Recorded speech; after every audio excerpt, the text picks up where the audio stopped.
ওগো রব্বুল আলামিন পয়গম্বর মূসা আল্লাহ পাক রব্বুল আলামিনকে ডেকে ডেকে বলেন, মালিক আপনি মানুষকে বড় সুন্দর করে বানাইছেন, আপনি মানুষকে বড় মায়া করে বানাইছেন। একজন মা একজন বাবা তাদের সন্তানদেরকে আগুনে ফালাইতে পারে না, একজন মা একজন বাবা তাদের সন্তানদেরকে আগুনে নিক্ষেপ করতে পারে না। তার কারণ হলো মায়ের দিলের মধ্যে সন্তানের প্রতি মুহাব্বত, বাবার দিলের মধ্যে সন্তানের প্রতি মুহাব্বত। এই জন্য একজন মা একজন বাবা সন্তানকে আগুনে ফেলাইতে পারে না। ওগো রব্বুল আলামিন আপনার মায়া আপনার দয়া একজন মা বাবার চাইতে অসীম। ওগো আল্লাহ একজন মা বাবা তারাই যদি তাদের সন্তানদেরকে আগুনে ফেলাইতে না পারে, দুনিয়ার আগুনের চাইতে বহু গুণে বেশি পাওয়ার জাহান্নামের আগুন। এই জাহান্নামের আগুনের মধ্যে আপনি আপনার সুন্দর বান্দা আপনার সুন্দর বান্দীদেরকে কি করে নিক্ষেপ করবেন? আল্লাহ পাক রব্বুল আলামিন পয়গম্বর মূসা তার প্রশ্নের জবাব দেওয়ার জন্য আল্লাহ বললেন, রে মূসা যাও যাও তুমি ধান চাষাবাদ করো। আল্লাহ পাকের হুকুম পালন করার জন্য পয়গম্বর মূসা ধান রোপণ করার জন্য একটা জায়গা নির্ধারণ করে ওই জায়গাটাকে সুন্দর করে পরিষ্কার করে নিলেন। এরপর ওই জায়গা ধান রোপণ করার মতন উপযুক্ত করে গড়ে তুললেন। এরপর ওই জায়গায় ধান রোপণ করে দিলেন। কিছুদিন যাওয়ার পর ওই ধান গাছের আশেপাশে যখন আগাছা জন্ম নিল, পয়গম্বর মূসা ওই আগাছাগুলোকে নিড়িয়ে পরিষ্কার করে দিলেন। এইভাবে রোদে পুড়ে বৃষ্টিতে ভিজে পয়গম্বর মূসা ধান চাষাবাদ করলেন। একটা সময় যখন ধান গাছে ধান চলে আসলো, এরপর ধানগুলো যখন পেকে গেল, পয়গম্বর মূসা এবার ধানগুলো কেটে ধানগুলো বাড়িতে নিয়ে মাড়াই করলেন। এরপর ধানগুলোকে বাড়ির মাচায় জমা রাখলেন। অপরদিকে খড়কুটা যেগুলো ছিল এগুলোকে পয়গম্বর মূসা আগুন দিয়ে জ্বালায়া পোড়ায়া দিলেন। এমন সময় আল্লাহ পাক রব্বুল আলামিন ডাক দিয়ে বললেন, রে মূসা এটা তোমার কেমন কাজ?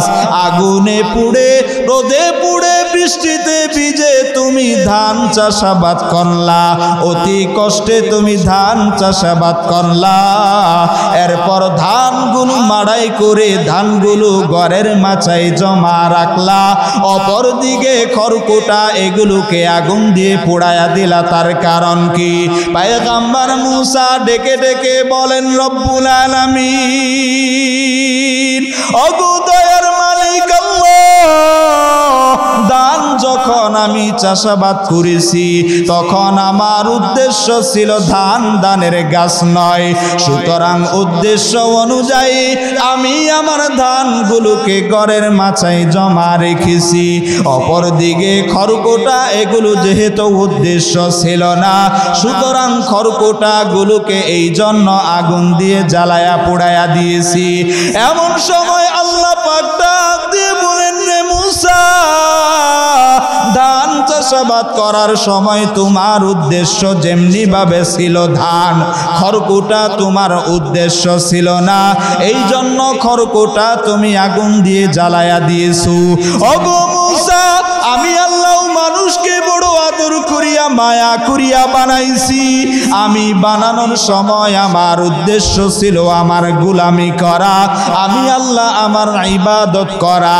সুতরাং যেই সমস্ত বান্দা আমার উদ্দেশ্য অনুযায়ী ঈমান আনে, ঈমানদার হয়, আমার উদ্দেশ্য অনুযায়ী যারা নেক আমল করে ইবাদত করে, ওই সমস্ত বান্দাদেরকে তুমি যেমনি ভাবে ধানগুলোকে ঘরের মাঝে খাঁচায় জমা রেখেছো ওই নেককার বান্দাদেরকে আমি আল্লাহ জান্নাতের মধ্যে জমা করে দিই। সুবহানাল্লাহ। অপরদিকে খরকুটা তোমার যেমনি ভাবে উদ্দেশ্য নয়, যারা আমি আল্লাহ আমার উপরে ঈমান আনে না, যারা নেক আমল করে না, ওই সমস্ত বান্দা আমার উদ্দেশ্য নয়। খরকুটা এগুলোকে যেমনি ভাবে তুমি আগুন দিয়ে জ্বালায়া পোড়ায়া শেষ করে দিয়েছো, অমনি ভাবে যারা গুনাহগার, যারা বেঈমান, আমি আল্লাহ তাদেরকে জাহান্নামের আগুনের মধ্যে খরকুটার ন্যায় পুড়ায়া জ্বালায়া শেষ করে দে। अल्लाहु अकबर।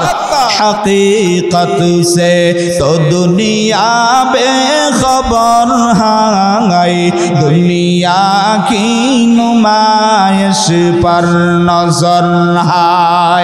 औलियारा कार उक़बा इख्तियार, जाहिलारा कार दुनिया इख्तियार।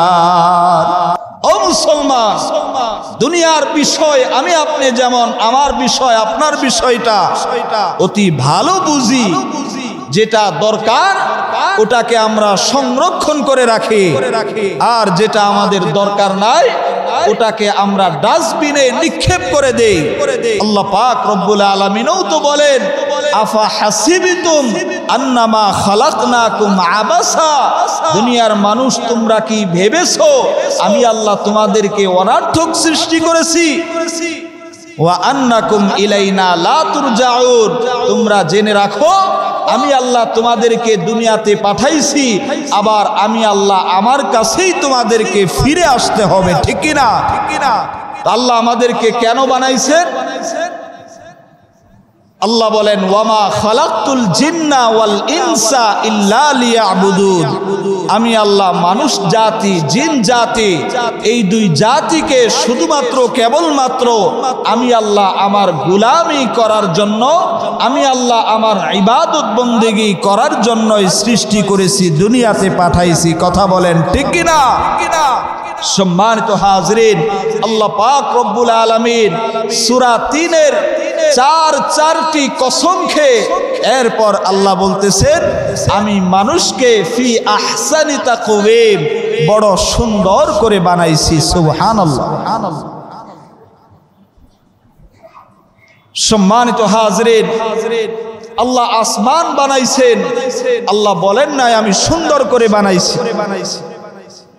আমরা দেখতে পাই কত সুন্দর পাহাড়, কত সুন্দর সাগর, কত সুন্দর বৃক্ষ, তরুলতা, ফুল ফল, আল্লাহ এগুলোর ক্ষেত্রে বলেন নাই আমি সুন্দর করে বানাইছি।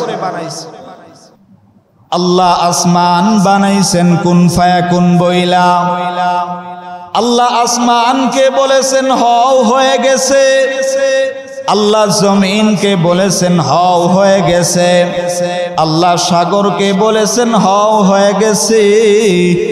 আল্লাহ মানুষের ক্ষেত্রে বলেন নাই হও হয়ে যাও, বরং আল্লাহ পাক রব্বুল আলামিন সাগর বানাইছেন কুন ফায়াকুন বইলা, আল্লাহ আসমান বানাইছেন কুন ফায়াকুন বইলা, আল্লাহ জমিনকে বানাইছেন কুন ফায়াকুন বইলা, আল্লাহ ফেরেশতাদেরকেও বানাইছেন কুন ফায়াকুন বইলা।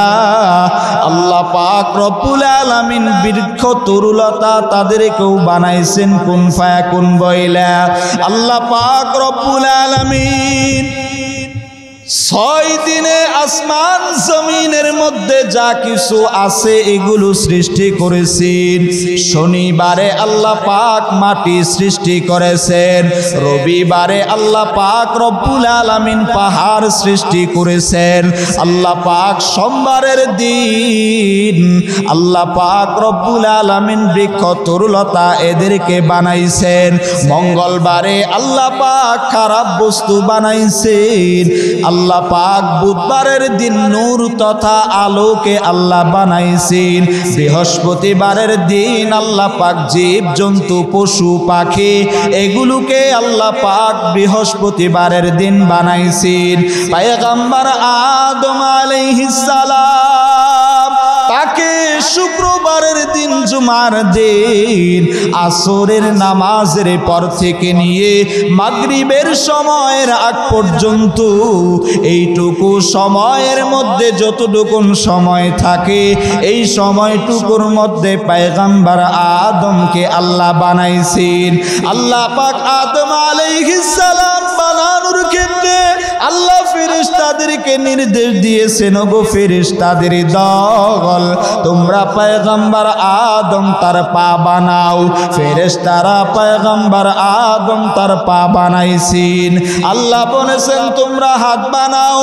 ফেরেশতারা পয়গম্বর আদম তার হাত বানাইছেন। আল্লাহ বলেছেন ও হে ফেরেশতারা তোমরা পয়গম্বর আদম তার দেহ বানাও। ফেরেশতারা পয়গম্বর আদম তার দেহ বানাইছে। বডি যখন আদম আলাইহিস সালামের বানানো শেষ হয়েছে এমন সময় আল্লাহ পাক রব্বুল আলামিন বলেন ফেরেশতাদের দল তোমাদের আর কিছু বানাইতে হবে না। আল্লাহ পাক রব্বুল আলামিন বড় আদর করিয়া বড় মায়া করিয়া পয়গম্বর আদম তার মাথা মুবারককে আল্লাহ পাক তার নিজ হাতের কুদরতি দিয়া বানাইছে। আল্লাহ পাক রব্বুল আলামিন বলেন মানব দেহের বড় দামি বস্তু এই কপাল। এই কপাল আমি আল্লাহ আমার কুদরতি পায়ে যখন সিজদা করে আমি আল্লাহ আমার বড় ভালো লাগে। আল্লাহ পাক এই দামি কপালটাকে বানাইছেন আল্লাহর কুদরতি পায়ে সিজদা করার জন্য। বান্দা যখন নামাজের মধ্যে আমি আপনি যখন নামাজের মধ্যে আল্লাহর কুদরতি পায়ে সিজদা করি আল্লাহ পাক রব্বুল আলামিনের কুদরতি দিল তখন খুশি হয়ে যায়, ঠিক না? সম্মানিত হাজরিন, বড় আফসোস এবং পরিতাপের বিষয় হলো এই কুদরতি আল্লাহ হাত দিয়ে যেই মাথা মুবারক কপাল মুবারক আল্লাহ বানাইলেন এই কপালটা আমরা দেব দেবীর সামনে আমরা নোয়া দেই, আমরা কবরের সামনে সিজদা করি, আমরা মানুষকে সিজদা করি। এমন মানুষ দুনিয়ার বুকে আছে না নাই? সম্মানিত হাজরিন, বিবেক খাটিয়ে একটু চিন্তা করলেই বোঝা যায় ওই যে আমরা মূর্তি পূজা করতেছি কে বলেন? কে? মানুষ বানাইছে, আবার মানুষ তাকে সিজদা করতেছে, মানুষ তার উপাসনা করতেছে, আবার মানুষই সেটাকে ভেঙে নদীতে ফেলায়া দিতেছে। তার সামনে খাবার দেওয়া হয় সে খাইতে পারে না, তার সামনে খাবার দেওয়া হয়েছে সেটা বিড়াল কুকুর খেয়ে ফেলাইতেছে, সে সেটা রক্ষা করতে পারতেছে না। মুহতারাম হাজরিন, যেই মূর্তির সামনে খাবার দেওয়া হলো নিজের খাবার নিজেই রক্ষা করতে পারে না, সে মানুষকে কিভাবে রক্ষা করবে, হেফাজত করবে? কথা বলেন ঠিক কিনা? আমরা মানুষ নিজেরাই যেটাকে বানাইতেছি ওটা কখনো আমাদের প্রভু, আমাদের ইলাহ, আমাদের আল্লাহ হতে পারে না। আল্লাহ তো এমন একজন যাকে কেউ বানায় নাই, সবাইকে বানাইছে তিনি একজন। তিনি কে? আল্লাহ, যিনি আমাদের সৃষ্টির আগেও ছিলেন, এখনো আছেন, কিয়ামত পর্যন্ত থাকবেন। দুনিয়ার সব কিছু শেষ হয়ে যাবে, আল্লাহ পাক রব্বুল আলামিন তিনি শেষ হবেন না। আল হাইয়ুল কাইয়্যুম, যিনি চিরঞ্জীব, যিনি চিরস্থায়ী, তিনার নাম হলো আল্লাহ। সবাই ডাক দিয়ে বলেন আল্লাহ, আরো জোরে ডাক দিয়ে বলেন আল্লাহ, আরো জোরে ডাক দিয়ে বলেন আল্লাহ। সম্মানিত হাজরিন, আল্লাহ পাক রব্বুল আলামিন তার কুদরতি কারিশমা, কুদরতি নিশানা আমাদেরকে আজকে দেখায়া দিয়েছেন।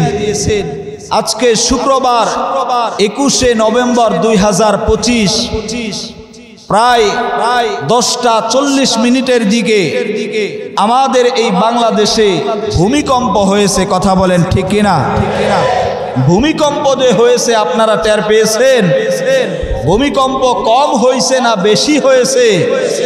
এই ভূমিকম্পের মধ্যে আপনারা ভয় পাইছেন কি পান নাই? সম্মানিত হাজরিন, আপনাদের কথা কি বলবো? আজকে তো জুমাবার, ফজরের নামাজ আদায় করার পর সকাল 9টা পর্যন্ত আমি পড়াশোনা করেছি। এরপর 1 ঘন্টার জন্য আমি একটু বিশ্রাম নিয়েছি। আমার রুম যেহেতু 3য় তলায়, আমি রুমের মধ্যে ঘুমিয়ে আছি। ঘুমের মধ্যে দেখতেছি এরকম লড়তেছে। লড়ার সাথে সাথে আমি কিছু বুঝে ওঠার আগেই আমার জবান দিয়ে বের হইতেছিল, লা ইলাহা ইল্লা আনতা সুবহানাকা ইন্নী কুনতু মিনাজ জালিমিন। আমার ঘরের দরজা আটকানো, আমি রুমের মধ্যে একাই শোয়া। আমি খেয়াল করে দেখলাম ফ্যানগুলো কাঁপতেছে। শুধু ফ্যান কাঁপতেছে তা নয়, আমার মনে হলো বিল্ডিং এর যে পিলারগুলো আছে, বিল্ডিং এর যে ভীমগুলো আছে, মনে হয় ভেঙে পড়বে। আমি শুধু আতঙ্কিত হয়েছি তা নয়, মনে হয় আমার জীবনে সবচেয়ে বেশি ভয় আজকে আমি অনুভব করেছি। কি বলেন, আপনারাও ভয় পাইছেন কি পান নাই? এই ভূমিকম্পের সময় আমার বাসার অবস্থা বলি, আমার এক ছেলে এক মেয়ে, তারা ছোট। আমার ছেলের বয়স 2.5 বছর। তার মা, তার দাদি, তার ছোট বোন, তারা পড়তেছিল লা ইলাহা ইল্লাল্লাহ। আমার ওই ছোট বাচ্চা 2.5 বছর বয়স, সেও পড়তেছিল লা ইলাহা ইল্লাল্লাহ। আমি আমার বাচ্চাকে বাসায় গিয়ে জিজ্ঞাসা করলাম, বাবা ভয় পেয়েছো? বলে হ্যাঁ ভয় পেয়েছি। ছোট মানুষ, সে তো কিছু বলতে পারে না, বুঝে না, তবে হ্যাঁ এতটুকুন বুঝেছে যে ভয়াবহ কোনো কিছু হইতেছে। কথা বলেন ঠিক কিনা?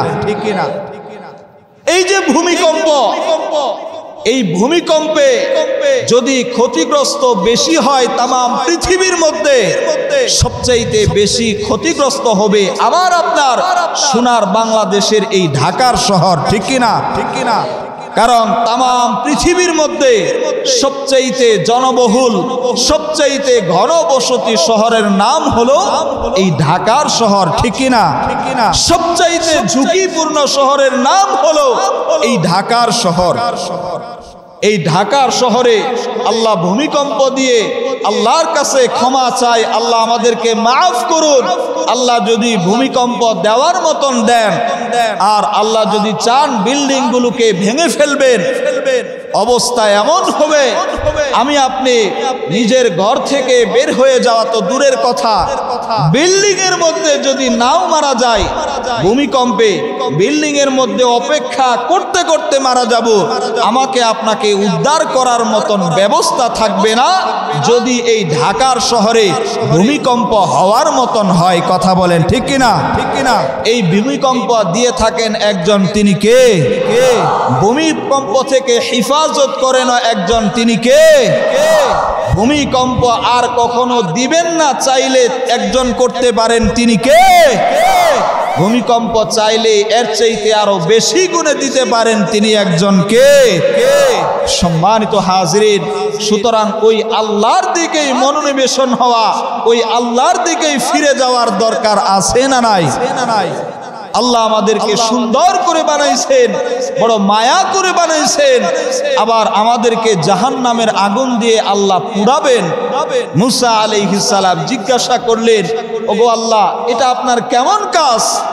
আপনি তো বানাইলেন।